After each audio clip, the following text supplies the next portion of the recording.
क्यों मारे हो इनको? साहब ये एक नंबर का गुंडा है, इसने अपनी बहू का रेप किया है, अंदर करिए इसको। नहीं नहीं, मैंने ऐसा कुछ नहीं किया। साहब झूठ बोलता है ये। तुम लोगों के कहने से इन पे आरोप साबित नहीं हो जाएगा। इनके बहू बेटा कहाँ रहते हैं? साहब यही पास ही में इनका घर है। साहब इसे थाने में डालिए, नहीं तो इसको बहुत मारेंगे। कमल लेके जाओ इन्हें।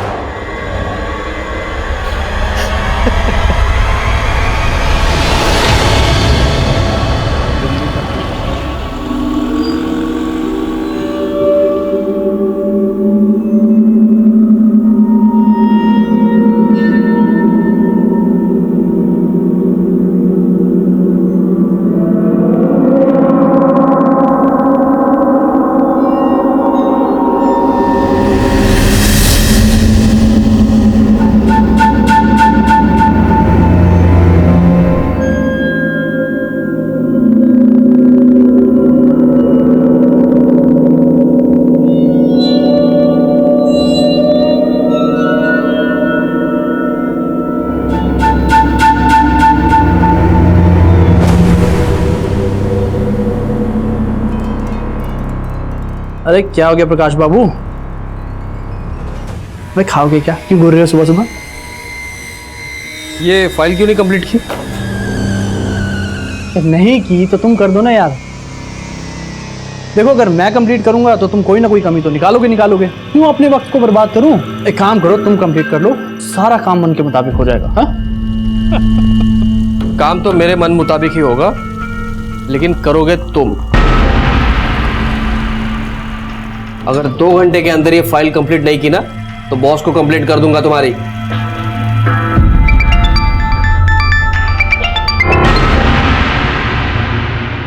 हेलो हेलो प्रकाश जी, आज आप अपना टिफिन ले जाना भूल गए। देखो माधुरी, मैं तुमसे बात करने के मूड में नहीं हूँ, बाद में फोन करता हूँ।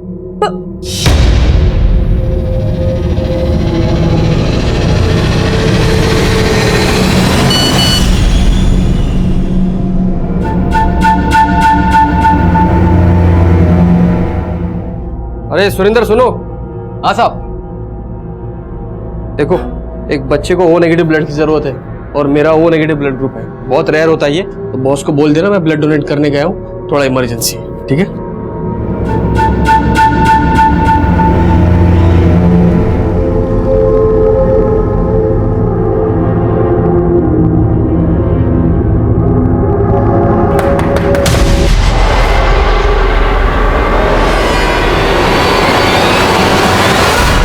आप मोहन सैनी की बेटी और बहू हैं? जी हाँ।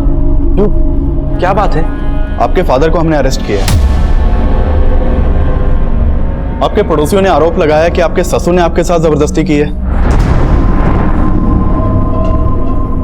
क्या? देखिए घबराने की कोई बात नहीं, जो भी सच है आप हमें बताइए। नहीं सर, ऐसा कुछ नहीं है सर। लगता है हमारे पड़ोसियों ने आपसे झूठ बोला है सर। क्या बोला आप लोगों ने इनसे? चली जाइए यहां से। सर सच में ऐसा कुछ नहीं है, प्लीज उन्हें छोड़ दीजिए। आप बोलिए ना कुछ। जी हाँ सर, वो वीना सही बोल रही है। ठीक है।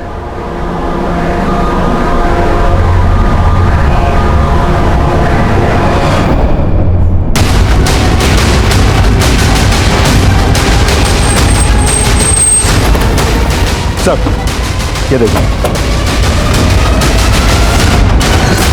सर, सुबह एक दूध वाले ने इसकी लाश देखी तो कंट्रोल रूम में फोन किया, और ये देखिए लाश के पास सिर्फ ये बाइक मिली है, इसका मोबाइल पर्स सब गायब है।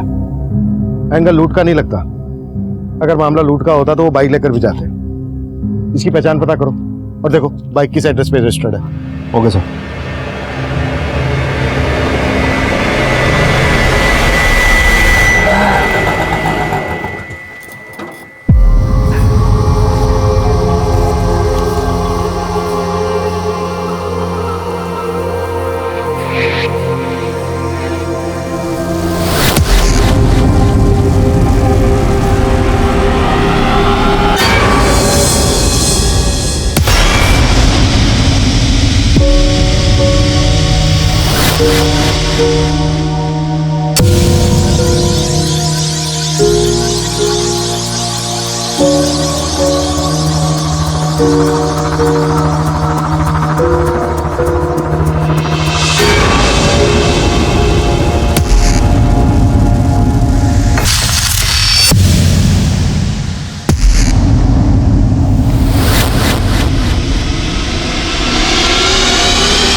थोड़ी भी शर्म है तो गाँव लौट चाहिए।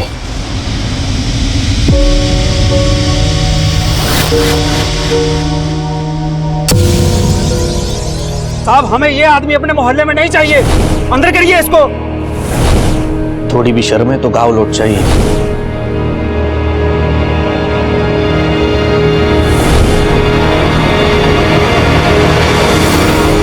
Police control room. हाँ जी बोलिए।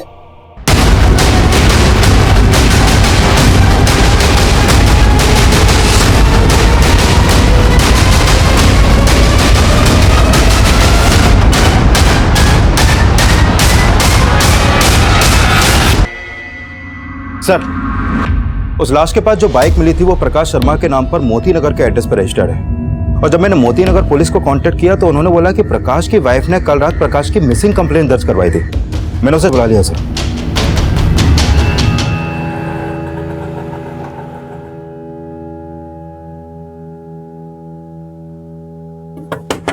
पापा, पापा जी, पापा, मुझे तो कुछ गड़बड़ लग रहा है, दरवाजा तोड़ दीजिए। पापा, पापा जी! पापा! सर, प्रकाश जी कल सुबह ऑफिस के लिए निकल गए थे। मैंने तभी उनको आखिरी बार देखा था। फिर ऑफिस जाने के बाद जब मैंने उनको फोन किया तो उनका मूड कुछ ठीक नहीं लग रहा था। प्रकाश जी, आज आप अपना टिफिन ले जाना भूल गए। देखो माधुरी, मैं तुमसे बात करने के मूड में नहीं हूँ, बाद में फोन करता हूँ। और फिर कल रात को जब वो ऑफिस से घर नहीं आए तो मैंने उनके ऑफिस वालों को भी फोन किया। वो कह रहे थे कि ऑफिस पहुंचने के बाद वो कहीं निकल गए।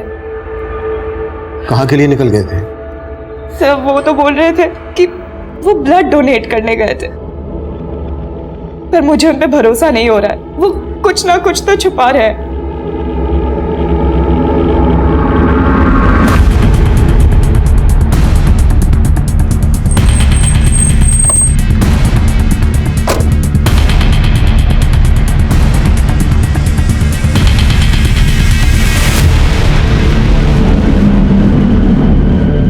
नहीं सर, हम लोग झूठ नहीं बोल रहे।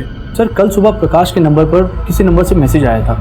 किसी बच्चे को ओ नेगेटिव ब्लड की जरूरत थी शायद। उसके बाद प्रकाश चला गया। एक बच्चे को ओ नेगेटिव ब्लड की जरूरत है और मेरा ओ नेगेटिव ब्लड ग्रुप है, तो बॉस को बोल देना मैं ब्लड डोनेट करने गया हूँ, थोड़ा इमरजेंसी है। वैसे प्रकाश ब्लड डोनेट करने कहाँ गया था? सर, ये तो हमें मालूम नहीं।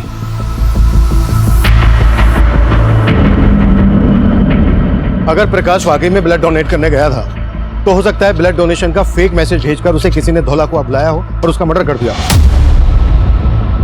चेक करो, कल सोशल मीडिया पर ऐसा कोई मैसेज वायरल हुआ है क्या जिसमें ओ नेगेटिव ब्लड की मांग की गई हो? प्रकाश और उसकी वाइफ के कॉल रिकॉर्ड्स भी निकलवाओ। उसके ऑफिस, अड़ोस पड़ोस में सब जगह पूछताछ करो। प्रकाश से जुड़ी हर बात हमें मालूम होनी चाहिए। सर,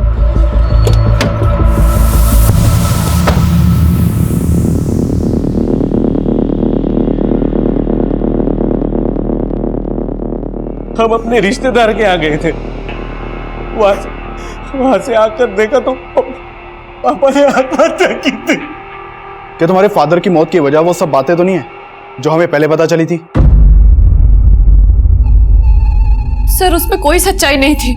सच तो ये है सर कि पापा जी उन सारी बातों से बहुत दुखी थे, ठीक से खा पी भी नहीं रहे थे।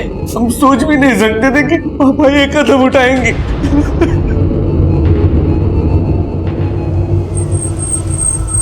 साहब, वैसे तो प्रकाश जी बहुत अच्छे आदमी थे, लेकिन ऑफिस में उनका सिर्फ एक ही इंसान के साथ पंगा था।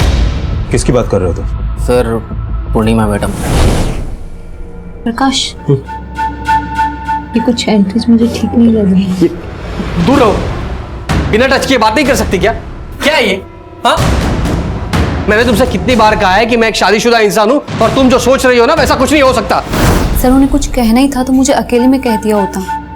ऐसे सबके सामने नीचा दिखाया, मतलब जिस तरह से उसने तुम्हें एम्बेरस किया, मैं गुस्सा आया और इसी बात का तुमने उससे बदला लिया। सर ऐसा कुछ नहीं है। और सर प्रकाश ऑफिस से गए तो उस दिन मैं ऑफिस में ही थी। नहीं सर, प्रकाश जी ने कभी किसी पूर्णिमा नाम की लड़की के बारे में कुछ नहीं बताया है।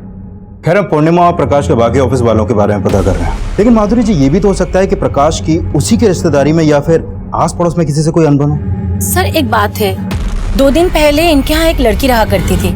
कौन लड़की? ये तो बोल रहे थे ये इसके कोई दूर के रिश्तेदार है, पर उसका रंग ढंग देख के हमें कुछ ठीक नहीं लगा, क्योंकि वो हर रोज प्रकाश के बाइक से ही जाती थी और घर भी शाम को वो प्रकाश के बाइक से ही आती थी। दादा चेंज नहीं है। अरे माधुरी। हाँ जी। अरे वो लड़की कौन है जो तुम्हारे घर पे रह रही है? अब रिंकी, अरे वो तो प्रकाश जी की दूर की बहन है। सर माधुरी तो बहुत भोली है, पर सच बताऊं मुझे उस लड़की को देख के कभी लगा ही नहीं कि वो प्रकाश की बहन हो। सर रिंकी प्रकाश जी की दूर की बहन है। करीब 15-20 दिन पहले वो यहाँ दिल्ली आई थी। आओ रिंकी, आओ अंदर आओ। अरे ये रिंकी है, मेरे फूफा जी की बेटी। दिल्ली में कुछ दिन हमारे साथ में ही रहेगी, जॉब इंटरव्यू के लिए आई है। लेकिन आपके पड़ोस वाले तो रिंकी और प्रकाश को लेकर कुछ अलग ही बात कर रहे हैं। आई मीन उनका मानना है कि रिंकी और प्रकाश के बीच कुछ। सर आई एम श्योर किसी को गलतफहमी हुई है। रिंकी बहन है प्रकाश जी की। रिंकी का नंबर है आपके पास? जी। रिंकी रहती कहाँ थी? सर इस बारे में तो कोई आइडिया नहीं है। सर फोन बंद है। अच्छा, जब रिंकी आपके यहाँ से गई तो कहाँ गई थी ये तो पता होगा आपको? जी सर। रिंकी कुछ दिन और रुक जाती, हमें बहुत अच्छा लगता। हाँ भी रुकने का मन तो मेरा भी था, पर अब क्या करूं, लखनऊ में जॉब इंटरव्यू है ना, वो भी इम्पोर्टेंट है इसलिए। पर इसके बाद मैं आपसे जरूर मिलने आऊंगी। आपने हमें बताया कि रिंकी आपके पति प्रकाश के मर्डर से 1 दिन पहले ही आपके घर से गई थी और अब उसका मोबाइल फोन स्विच ऑफ आ रहा है। आपको ये कुछ अजीब नहीं लग रहा? आप कहना क्या चाहते हैं? रिंकी का कोई फोटो है आपके पास? जी सर।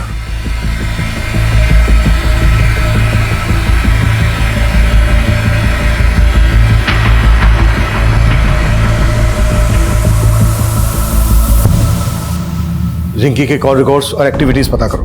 प्रकाश के कत्ल से 1 दिन पहले रिंकी का प्रकाश के घर से जाना और अब रिंकी का मोबाइल फोन स्विच ऑफ आना, ये कुछ ठीक नहीं लग रहा है।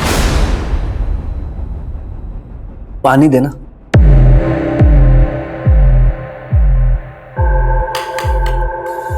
अब तो पुलिस ने भी मान लिया कि पापा जी ने सुसाइड की थी, लेकिन उन्हें ये नहीं मालूम कि उन्हें मजबूर किया गया था। लेकिन सच तो तुम भी जानते हो और मैं भी। क्या क्या कहना क्या चाहती हो? यही कि अगर मैंने सबको सच बता दिया ना, तो तुम रास्ते में चलने के काबिल भी नहीं रहोगे। ये क्या बोल रही है तू? पुलिस ने कहा था मुझसे कि बिना डरे सब सच बता दूं। कहो तो सब सच बता दूं?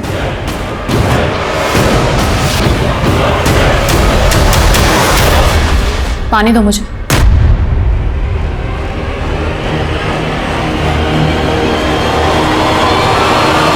सर मैंने उस ब्लड डोनेशन के मैसेज का सोर्स चेक किया, वो मैसेज फेक नहीं था सर। गोविंदपुरा में एक हॉस्पिटल है जहां वाकई में एक बच्चे को ओ नेगेटिव ब्लड की जरूरत थी और मैंने कंफर्म किया कि प्रकाश ने अपना ब्लड वहां पे डोनेट किया था। सर प्रकाश के बारे में अभी तक जो भी सामने आया उससे ये तो साफ है कि प्रकाश काफी हेल्पफुल इंसान था। प्रकाश कितना हेल्पफुल आदमी था ये तो हमें रिंकी ही बता सकती है। रिंकी की कोई इंफॉर्मेशन? सर रिंकी का फोन नंबर पानीपत के एड्रेस पर रजिस्टर्ड है और प्रकाश की हत्या से 1 दिन पहले रिंकी और प्रकाश इन दोनों का फोन जनकपुरी में एक साथ काफी टाइम तक एक्टिव था। लेकिन सर इन दोनों के बीच में फोन पर कोई बात नहीं होती थी और सब लोग बोल रहे हैं कि रिंकी लगभग 15 दिन तक प्रकाश के घर में रही थी। और मैंने प्रकाश की वाइफ की कॉल रिकॉर्ड चेक किए सर, उसमें कुछ भी सस्पिशियस नहीं मिला। हो सकता है रिंकी और प्रकाश मोबाइल फोन पर किसी ऐप के जरिए बात करते हो। एक तरफ रिंकी और दूसरी तरफ प्रकाश के ऑफिस में काम करने वाली है पूर्णिमा। इन दोनों के बीच की कहानी भी काफी अजीब है। विकास पता करो रिंकी और पूर्णिमा का आपस में कोई कनेक्शन था क्या, और पानीपत पुलिस से भी कांटेक्ट करो। इस रिंकी का मिलना हमारे लिए बहुत जरूरी है। Sure sir.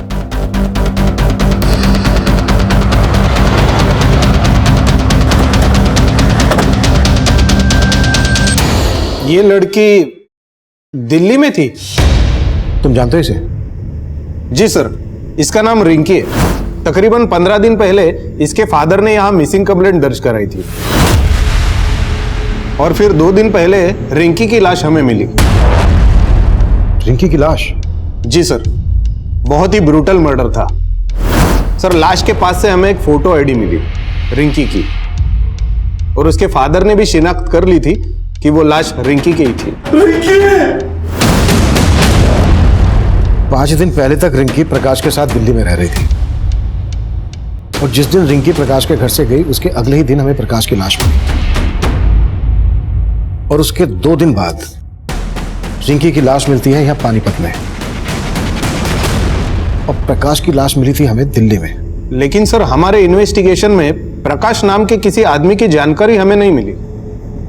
लेकिन प्रकाश ने अपनी वाइफ को बताया था कि रिंकी उसकी दूर की बहन है। वेल, हमें रिंकी के फादर से मिलना है, शायद वो प्रकाश के बारे में जानते हो। सर, अब रोने से क्या होगा? गई तो गई, ससुरी औलाद ही ऐसी पैदा हो गई थी। चुप! कोई जरूरत नहीं है ऐसी लड़की के लिए रोने की। एकदम आवाज आती है।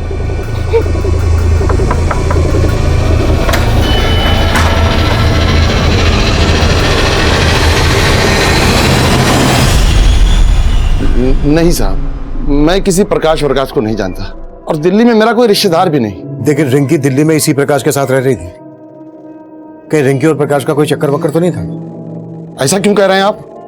क्यों मेरी मरी हुई बेटी को बदनाम कर रहे हैं? देखिए, हमारा इरादा किसी को बदनाम करने का नहीं है, हम हमारा काम कर रहे हैं। दिल्ली में प्रकाश का मर्डर हो गया है। रिंकी दिल्ली गई थी तो क्यों गई थी? और वो प्रकाश के मर्डर के तुरंत बाद पानीपत में आई, तो पानीपत में रिंकी का मर्डर किसने किया होगा? मेरी भी समझ में कुछ नहीं आ रहा है, और मैं किसी प्रकाश को नहीं जानता।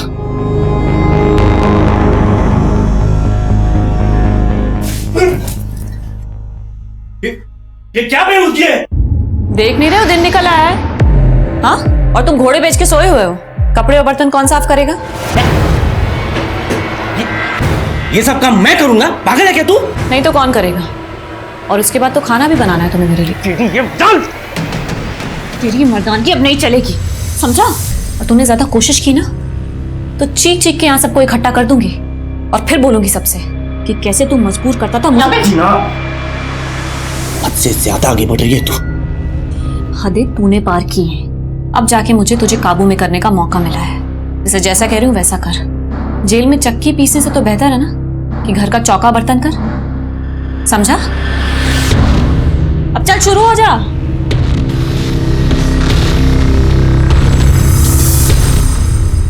सर, ये प्रकाश की पोस्टमार्टम रिपोर्ट। सर, प्रकाश की मौत से पहले उसको काफी पीटा गया था, और सर पानीपत पुलिस से रिंकी की पोस्टमार्टम रिपोर्ट के बारे में ही पता चला है। सर, रिंकी की बॉडी पर भी काफी एक्सटर्नल इंजरी के मार्क्स मिले हैं, और मारने से पहले उसके साथ रेप भी किया गया था।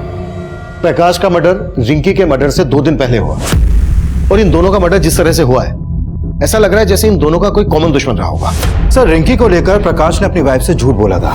अरे ये रिंकी है, मेरे फूफा जी की बेटी। कहीं रिंकी और प्रकाश का आपस में कोई अफेयर तो नहीं?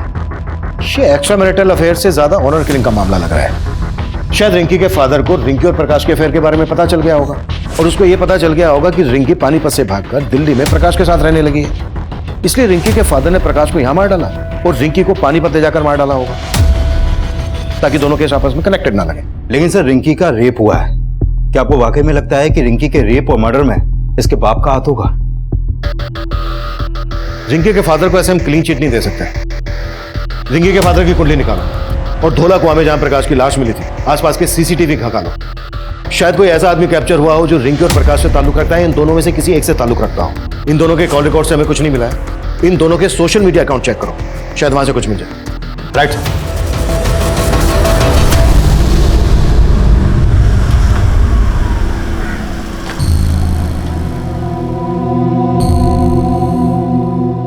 इस बार पैसों का इंतजाम हो जाएगा ना? हो जाएगा भाई, टेंशन क्यों ले रहा है? टेंशन तो होगी, पुलिस दोबारा इस केस में कूद पड़ी। सर, मैंने रिंकी और प्रकाश इन दोनों का सोशल मीडिया अकाउंट चेक किया। सर, ये रिंकी और प्रकाश सोशल मीडिया पर भी एक दूसरे के टच में नहीं थे, लेकिन सर प्रकाश के सोशल मीडिया अकाउंट में उसी के ऑफिस में काम करने वाली पूर्णिमा के काफी मैसेज मिले हैं। ये देखिए सर। इस पूर्णिमा के अगेंस्ट कुछ मिला? नहीं सर, फिलहाल पूर्णिमा के खिलाफ तो कुछ नहीं मिला है, लेकिन सर रिंकी के सोशल मीडिया अकाउंट में एक रोहन नाम के लड़के का अकाउंट भी मिला है। ये देखिए सर, ये रोहन और रिंकी के बीच में जिस तरह की चैटिंग होती थी, उसे लगता है कि इन दोनों का आपस में अफेयर था। काफी इंटीमेट बातें होती थी सर। ये देखिए। कि रोहन रहता कहाँ है? रोहन कहाँ जा रहा है? मम्मी 4 बज रहे, कहाँ जाऊंगा मैं? ट्यूशन जा रहा हूँ। अच्छा ठीक है, पर घर जल्दी आ जाना। आजकल रोज ही घर देर से आता है तू। मम्मी एग्जाम चल रहे हैं, कल एक्स्ट्रा क्लासेस लेते हैं, ठीक है मैं आ जाऊंगा जल्दी। क्लासेस बाद में जाना, पहले मेरे कुछ सवालों के जवाब देना। क्या हुआ सर? क्या किया मेरे बेटे ने? हमें आपके बेटे से कुछ बातें करनी है, अकेले में। हाँ सर, रिंकी मेरी दोस्त है, लेकिन सर हमारा ब्रेकअप हो गया था। ब्रेकअप क्यों हुआ था? सर ये हमारा पर्सनल मैटर है, आप ये क्यों पूछ रहे हैं सर? वो इसलिए क्योंकि रिंकी का मर्डर हो गया है। क्या सर? सर रिंकी का मर्डर? हाँ मर्डर, और मर्डर सिर्फ रिंकी का ही नहीं हुआ है, बल्कि प्रकाश नाम के इस आदमी का भी मर्डर हुआ है, और दिल्ली में रिंकी इसी आदमी के साथ रह रही थी। अब तो ये बोल, तेरा रिंकी और प्रकाश के मर्डर से क्या लेना देना है? सर मेरा सर किसी से कोई लेना देना नहीं है, और सर ये प्रकाश मैं सर किसी को नहीं जानता। पिछले 6 महीने से रिंकी से तू सोशल मीडिया अकाउंट पर टच में था। तुम दोनों की चैट हिस्ट्री है हमारे पास, दिखाऊं? रिंकी पानीपत से दिल्ली तेरे कहने पर आई, और तुम दोनों के कॉल रिकॉर्ड के हिसाब से तेरा और रिंकी का मोबाइल फोन दिल्ली में कई जगह पर एक साथ एक्टिव था। क्या छिपा रहा है हमसे? सर मैं कुछ नहीं छिपा रहा, लेकिन सर हाँ मैं रिंकी से प्यार करता था, और सर जब वो दिल्ली आई थी तो मुझसे मिल भी रही थी। रिंकी यार, मैंने सोचा भी नहीं था कि तुम मुझसे मिलने ऐसे दिल्ली आ जाओगी। रोहन, मैं दिल्ली में सेटल होना चाहती हूँ, इसलिए मैं जॉब ढूंढ रही हूँ। क्या तुम मेरी थोड़ी मदद करोगे? ऑफ कोर्स यार, मैं तुम्हारे लिए जॉब ढूंढ देता हूँ। Thank you. अब ना मैं ट्रैवलिंग करके बहुत थक गई हूँ, तो तुम्हारे घर चले? मेरे घर? रिंकी मैं तुमको अपने घर नहीं ले आ सकता, और सर इसी बात से नाराज होकर उसने बोलचाल बंद कर दी। डीएनए करवा उसका, और जब तक डीएनए रिपोर्ट नहीं आ जाती है, हमसे बिना पूछे शहर से बाहर नहीं जाएगा।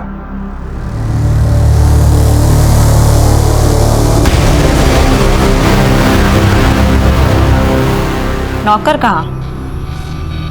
तुम तो पति हो मेरे, फिर बीवी की सेवा करने से क्या परहेज? सेवा जी तो करता है तेरा गला दबा दो। फिर तो तुम्हारे बचने की रही सही कसर भी नहीं बचेगी।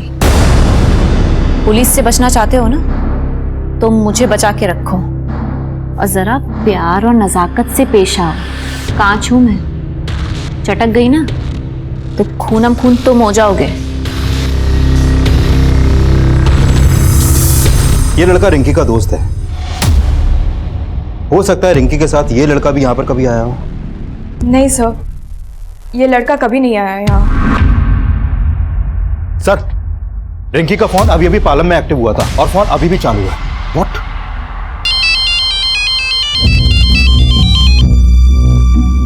हेलो। हेलो, कौन बोल रहा है?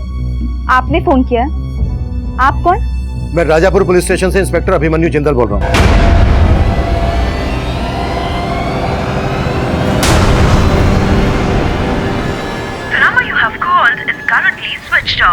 रिंकी का फोन किसी लड़के ने उठाया था, और अब स्विच ऑफ। विकास, पालम में जहां रिंकी का फोन एक्टिव हुआ था, वहां अपनी एक टीम भेजो। हो सकता है हमारा ध्यान भटकाने के लिए किसने रिंकी का फोन एक्टिव किया हो, और अपने खबरियों को रिंकी का फोटोग्राफ दो, पता लगवाओ कि पालम में रिंकी का कहां आना जाना था। रिंकी के फादर से भी मिलो। सर। रोहन, रोहन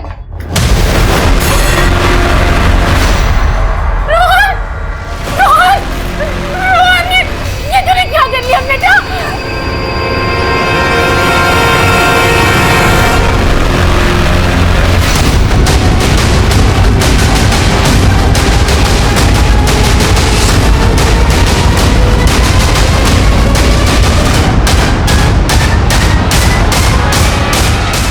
कविता,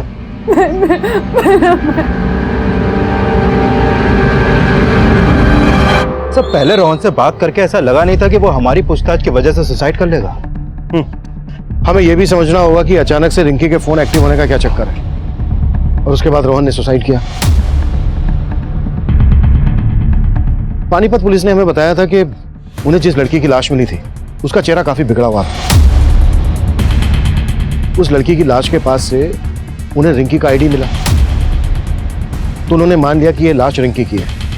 अगर हम ये मानकर चलें कि वो लाश रिंकी की नहीं थी तो क्या पॉसिबिलिटीज हो सकती हैं? लुक, हम पहले रिंकी को प्रकाश के मर्डर में इन्वॉल्व मानकर चल रहे थे, तो हो सकता है इस मर्डर चार्ज से बचने के लिए रिंकी ने एक कत्ल किया और खेल रचा हो।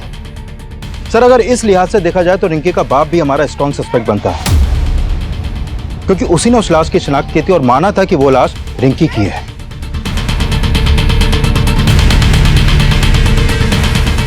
अगर रिंकी जिंदा थी तो फिर वो लड़की कौन थी जिसे रिंकी मानकर रिंकी के घर वालों ने उसका अंतिम संस्कार कर दिया था? तब हमारे पास डीएनए करके ये जानने की गुंजाइश नहीं थी कि वो लाश रिंकी की ही थी या रिंकी की हत्या हुई थी।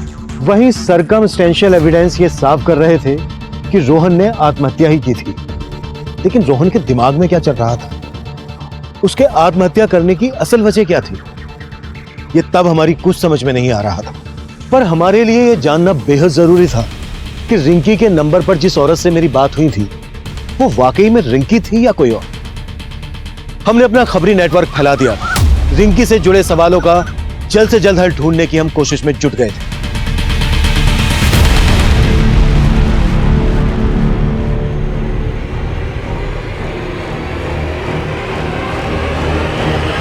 रिंकी,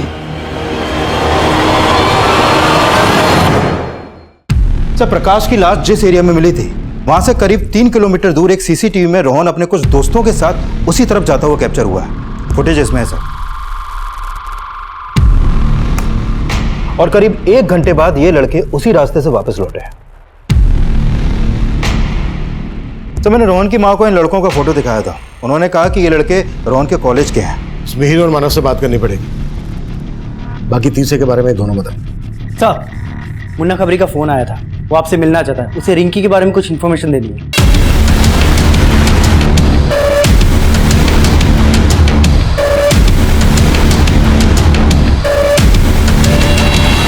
सर, मुझे कोई गलतफहमी नहीं हुई है। वो लड़की यही थी सर, रिंकी। रिंकी,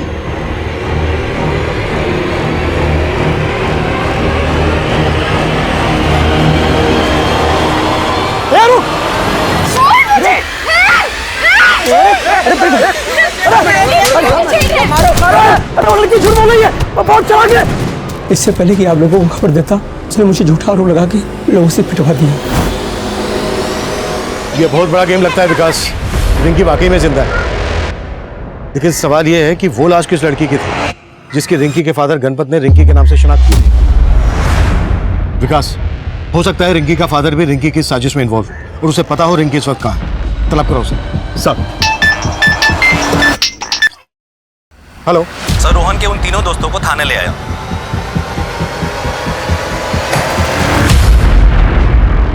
सर, कोई मुंह नहीं खोल रहा है। बोल रहे हैं ना ये रिंकी को जानते हैं ना प्रकाश को। हम सही में नहीं जानते, हमने कुछ नहीं किया। हम नहीं जानते प्रकाश और रिंकी कौन है।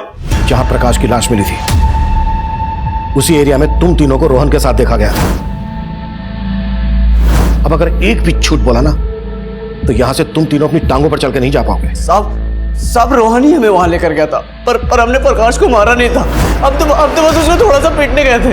पर रोहन ने हमें बोला था कि अगर हम उस आदमी की पिटाई करेंगे तो वो हमें दारू की पार्टी देगा। उसको किसी से 10,000 रुपए मिले थे उसकी पिटाई करने के। रोहन को 10,000 रुपए किसने दिए थे? किसने दिए थे? ये तो हमें नहीं मालूम साहब, रोहन ही जानता था। रोहन अब रहा नहीं, तो ये मत सोचना कि तुम तीनों बच जाओगे।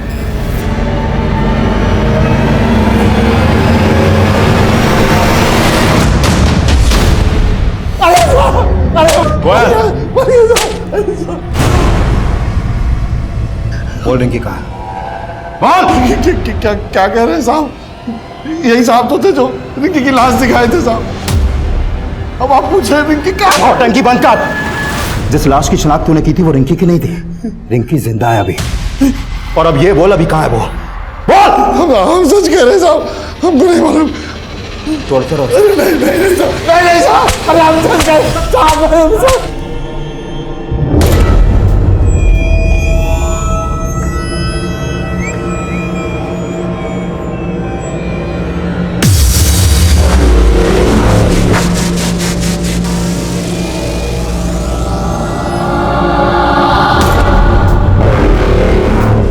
हम तब ये मानकर चल रहे थे कि जिस लड़की की लाश की शिनाख्त रिंकी मानकर की गई थी, उसकी हत्या में रिंकी और रिंकी के साथ रोहन भी इन्वॉल्व होगा, क्योंकि उस लड़की का रेप भी हुआ था। लेकिन उस लड़की की बॉडी पर मिले डीएनए रोहन के डीएनए से मैच नहीं हुए थे, और रोहन के दोस्त भी यही कबूल कर रहे थे कि उन्होंने प्रकाश को सिर्फ पीटा था। फिर रोहन ने क्यों और किस डर से सुसाइड किया, इसकी असल वजह अब भी रहस्य बनी हुई थी, और जल्द ही हमारे सामने एक नई जानकारी आई।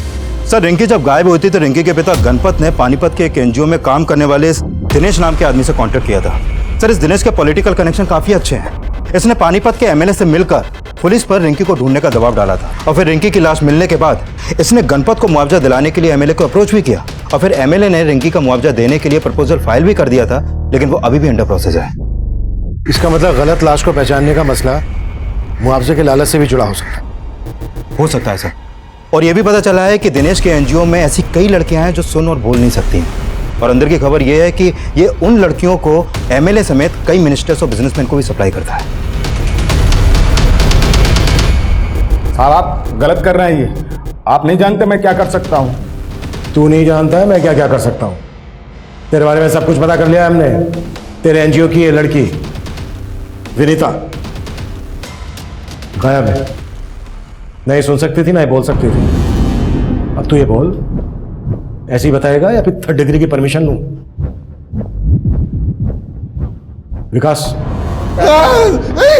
साहब, मैं बताता साहब, मैंने कुछ नहीं किया साहब। सारा प्लान इसका था साहब, सारा प्लान इसका था। और रिंकी गायब नहीं हुई थी साहब, वो घर छोड़ के भाग गई थी, और भागने से पहले उसने घर में एक लेटर भी छोड़ा था। मैं तो इसके पास गया था रिंकी को ढूंढने के लिए, मदद के लिए साहब। ये मुआवजे का लालच देकर मेरी बुद्धि घुमा दी इसने साहब। वो लड़की की जो लाश मिली है साहब, उसके बारे में भी यही सब जानता है। सब प्लान इसी का था साहब।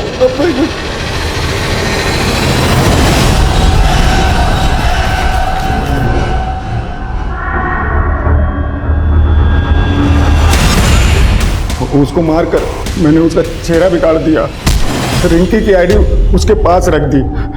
तब तक गणपत ने उसकी शिनाख्त कर ली साहब। मैंने सोचा कि इसकी बेटी के लिए सरकार से कुछ मुआवजा दिला देंगे और आधा आधा बांट लेंगे, लेकिन साहब प्रकाश के मर्डर से हमारा कोई लेना देना नहीं है साहब। अब ये बोलो रिंकी कहाँ है? मुझे नहीं मालूम साहब, मुझे नहीं मालूम।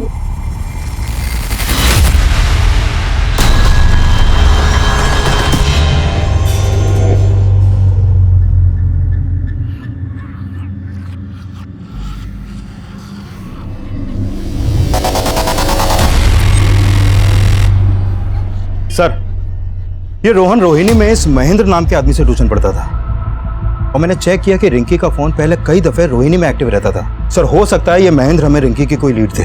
इसे थाने बुला लिया सर मैंने। सर, रोहन ने अपने दोस्तों के साथ क्या किया ये तो मैं नहीं जानता, पर हाँ सर, रोहन रिंकी से सच में बहुत प्यार करता था, इसलिए जब रिंकी दिल्ली आई थी तो वो उसे लेके मेरे घर भी आया था। सर, ये मेरी दोस्त रिंकी।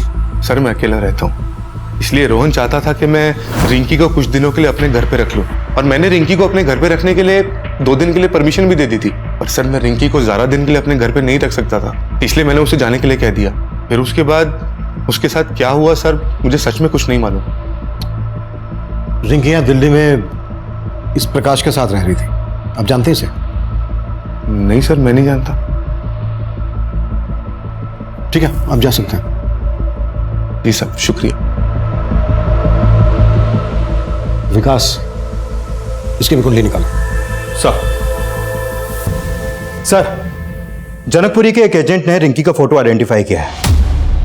उसने बताया कि उसने रिंकी को जनकपुरी में एक फ्लैट किराए पर दिलवाया था, और रिंकी उस फ्लैट में उसी दिन शिफ्ट हो गई थी जिस दिन प्रकाश का मर्डर हुआ।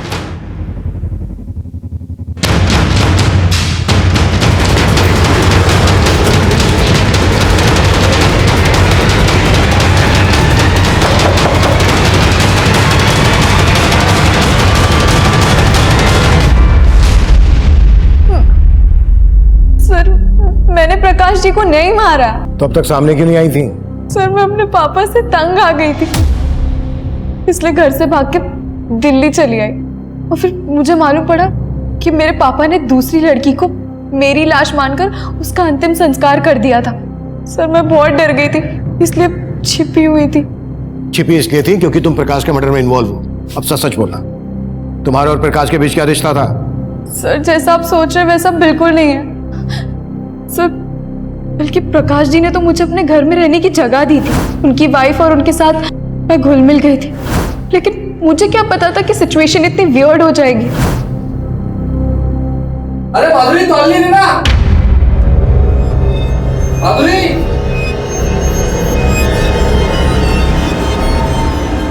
अरे माधुरी तौलिए दो। रिंकी, रिंकी। हाँ देखना प्रकाश जी क्या मांग रहे हैं, मेरे हाथ में आटा लगा हुआ है। अरे माधुरी तौलिए दो। हाँ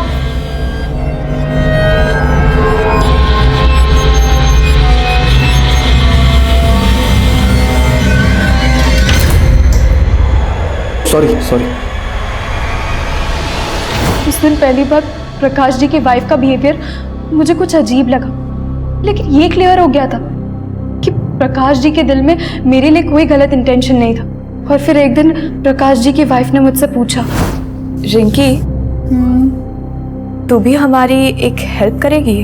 कैसी हेल्प? रिंकी हमारी शादी को 3 साल हो गए हैं, लेकिन मैं भाभी रो क्यों रही हो? रिंकी मैं आज तक प्रकाश जी को बच्चा नहीं दे सकी। हमारे पास इतने पैसे भी नहीं है कि सरोगेसी के जरिए हम एक बच्चा पैदा करवा सके। रिंकी क्या तू मेरे लिए प्रकाश जी के बच्चे की माँ बनेगी? What? मैंने तो साफ मना कर दिया और फिर अगले दिन ही मैं घर छोड़ के चली गई। और फिर उसी दिन जनकपुरी में मैं प्रकाश जी से मिली।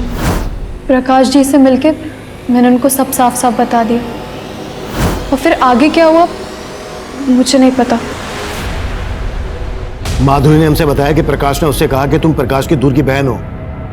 भला कोई भाभी अपनी ननद से ऐसी शर्त क्यों रखेगी? दूर की बहन? हाँ सर मैं प्रकाश जी की दूर की बहन नहीं हूँ, मुझे तो माधुरी लेकर आई थी। प्रकाश जी ये रिंकी है। अच्छा मेरे दूर की बहन। तो तुम माधुरी की दूर की बहन हो?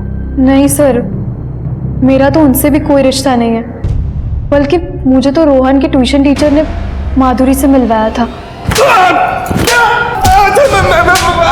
मैं बताता हूँ साहब, सब माधुरी को मैंने इंद्रजीत जानता था साहब।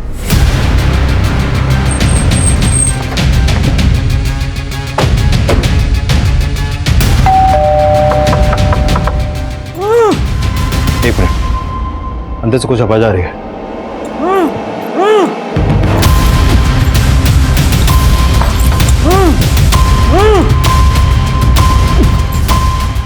दरवाजा तोड़ो। किसने बांधा तुम्हें? मेरी बीवी ने। मालूम है मैंने जो अपने पति के साथ किया वो गलत किया, लेकिन सर वो उसी लायक है। सर मैं आपको बहुत पहले सब सच सच बताना चाहती थी, लेकिन समझ में नहीं आ रहा था कि अपने पति और बहन की करतूतों का बखान किस मुंह से करती। मेरे पति की वजह से मेरे ससुर जी ने सुसाइड किया सर। तुम दोनों जीजा साली के अफेयर का चिट्टा खुल चुका है, अब चुप रहने से कोई फायदा नहीं है। चलो फटाफट हो जाओ शुरू। तो मैंने शादी भले वीना से की थी, लेकिन मैं माधुरी को अपनी दूसरी बीवी बनाकर रखना चाहता था। माधुरी, तेरी और वीना की माँ तो मर गई है, लेकिन हमारे बीच मेरा बाप भी रोड़ा बना हुआ है। ये क्या बकवास कर रहा है तू? अपनी शादीशुदा साली को तू अपनी दूसरी बीवी बनाना चाहता है? मेरा बाप रोड़ा बना हुआ था तो मैंने उसको उसी की नजरों में गिरा दिया।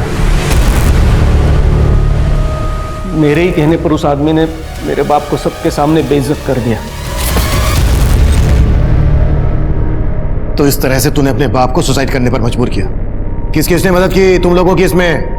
महेंद्र मेरा दोस्त था सर। ऐसे ही बातों बातों में उसने मुझे कहा कि एक कोई लड़की है जो अपना घर छोड़कर भाग कर आई है और उसको पीजी की जरूरत है। तो हमने रिंकी के जरिए प्रकाश को ब्लैकमेल करने का प्लान बनाया। मैं चाहती थी रिंकी मेरी बातों में आकर एक बार प्रकाश के साथ सो जाए और मैं उनकी तस्वीरें खींच लूं ताकि प्रकाश से तलाक की वजह भी मिल जाए और ज़्यादा से ज़्यादा एलिमनी भी वसूल हो सके। पर रिंकी तुम्हारी बातों में नहीं आई और उसने सब कुछ प्रकाश को बता दिया। तुम इतनी गिरी हुई होगी ये मैंने सोचा तक नहीं था। अब तलाक मैं तुम्हें दूंगा और एक फूटी कौड़ी नहीं मिलेगी तुझे। हमने उसी वक्त सोच लिया था कि अगर प्रकाश को हम जिंदा छोड़ेंगे तो वो हमारे प्लानिंग पर पानी फेर देगा। तो रोहन को वो 10,000 रुपए तूने ही दिए थे? जी साहब, लेकिन मैंने रोहन को प्रकाश का मर्डर करने के लिए नहीं बोला था साहब। मैंने तो सिर्फ पीटने के लिए बोला था साहब। उन्होंने जहां प्रकाश को पीटा था वहां मैं भी मौजूद था।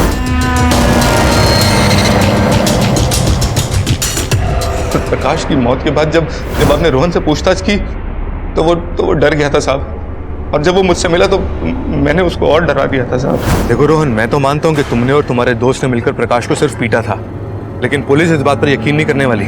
और सबसे जरूरी बात यह है कि अब तो उन्हें रिंकी की लाश भी मिल गई है। अगर तुमने मेरा नाम लिया ना, मैं तो सिर्फ कुछ ही दिनों के लिए अंदर जाने वाला हूँ, मुझे थोड़ी सी सजा होगी, लेकिन तुम पे 2-2 मर्डर केसेस लगेंगे, फांसी हो जाएगी तुम्हें। तेरी इसी ओछी हरकत की वजह से रोहन ने अपनी जान दे दी। तुमने सिर्फ प्रकाश को नहीं मारा है, बल्कि रोहन और तुम्हारे बाप मोहन की मौत के जिम्मेदार भी तुम लोग ही हो। मन तो कर।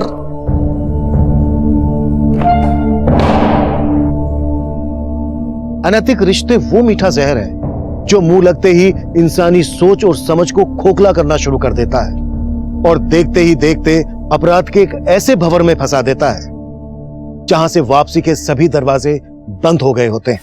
इंद्रजीत और माधुरी भी इसी राह पर थे और वो पूरी जिंदगी सलाखों के पीछे यही सोचकर पछताएंगे। उनका एक गलत कदम उन्हें कभी सलाखों से बाहर नहीं निकाल पाएगा। अब मैं सीनियर इंस्पेक्टर अभिमन्यु जिंदल आप लोगों से विदा लेता हूं। आपसे फिर मुलाकात होगी एक नए केस के साथ। देखते रहिए क्राइम पेट्रोल 10 तक। मकसद बताना नहीं, बचाना है।